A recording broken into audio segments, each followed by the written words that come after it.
Mary Lou's Cook here, now joined by junior setter Ashtin Olin of Sacramento State Volleyball and Big Sky Offensive Player of the Week. So this was the last week of conference honors and Sacramento State swept them. What kind of confidence does that give you heading into the conference tournament next week? Yeah, it gives us a lot of confidence. Just as, I feel like whenever you sweep anybody, it gives you that extra, hey, we got this. We have a flow with each other, and I don't know, we're ready. We're ready to go. Now, not only did you sweep, but you swept Montana on the road. What extra level of confidence does that give you? A lot, actually. It's difficult playing on the road when you're traveling, you're flying all day, and you're just not used to the gym, the atmosphere. And we were in the arena, so we're not used to an arena. We're used to kind of a smaller gym. So it gives us a lot of confidence because we're like, we can do it anywhere. We can do it there. We can do it in Colorado. Now, you've also won 5 of your last 6 matches. What kind of momentum is that going to give you heading into this tournament? I think it's going to give us a lot of momentum. It's been building up our confidence, and we've been just getting better and better every week. I think we've really improved continually throughout the season. And so I think it just proves that our hard work pays off and we're ready to go. Now we're talking about confidence and you're saying that your team is getting better and better. What's been working for your team?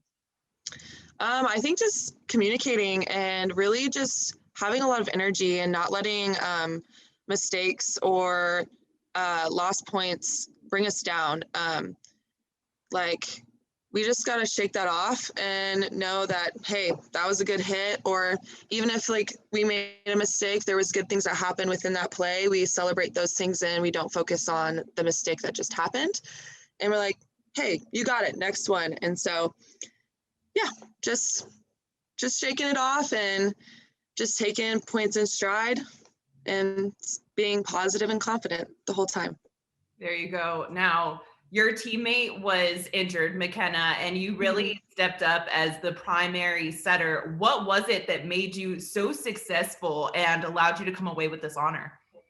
I guess I've played front row all the way around for the past couple years at Sac State, and so it's not anything I wasn't necessarily not used to. It's been a while because we've been running the 6-2 all season, which has been working. And I love it just as much, but I'm used to playing in the front row. So it was I don't know, I walked up there and I was ready to go. I love blocking and playing front row. So it was really fun. Yeah. What was that like for you getting to get back up there to the front row? It felt really good. It felt good. Of course, really sad about kind of getting hurt, but I was ready to, rise to the challenge. And even though I hadn't played front row all season, I was ready to do it. And it just felt really good. I love the feeling of getting a good block. It's one of my favorite feelings.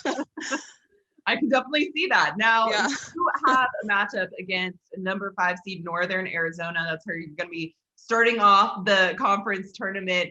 At the beginning of the season, you split with them. So what would you say did you learn from that that's going to be key to come away with a win in the tournament? I think the first game, it was just the energy wasn't there, the communication wasn't really there, and we knew that we had to turn around and show them what we were made of. We kind of we wanted to prove to them that we're good enough to beat them, especially in their gym. It's hard to play in their gym. I think that's the first time we won at NAU in 10 years or something like that. I don't know. But I think just again, shaking off the mistakes and going in with stride. And if the other team makes a good play, hey, that's a good kill, that's a good block, move on, next point. So I think that's just something we're just gonna have to continue to do throughout the tournament and to be successful. Now, you talked about energy. Is there anything that you and your team like to do to keep that energy up before a match? Yeah, we like to, play some music in the locker room, get moving. We like to dance. We like to dance, and we also just in between, before, in huddles before the game, we just to hype each other up. We hey, you're awesome, like you're great. And then we like do like loud clapping and like try to get each other hyped. So like we'll go in the middle and just like clap really loud and start yelling. So just try to like get our voices warmed up. Now, is there a favorite song that you have, or maybe a theme song for the team? I don't even know. We listen to a lot of music. You know, Tia would be a good person to ask that. She's the one that always does the aux chord. Most of the time I don't even like know the songs. I'm just like vibing. I'm not like, I don't know, but maybe what's that Doja Cat and Saweetie song, Best Friend? Oh, that's my best friend. Yeah, that one. Or I don't know, just like a lot of like old like oldies, like Yeah by Usher, of course, you know. A classic. Classic. I love that. Okay, Yeah. well, that's awesome. Thank you so much for your time today, Ashtin. And again, congratulations on your honor. Thank you so much.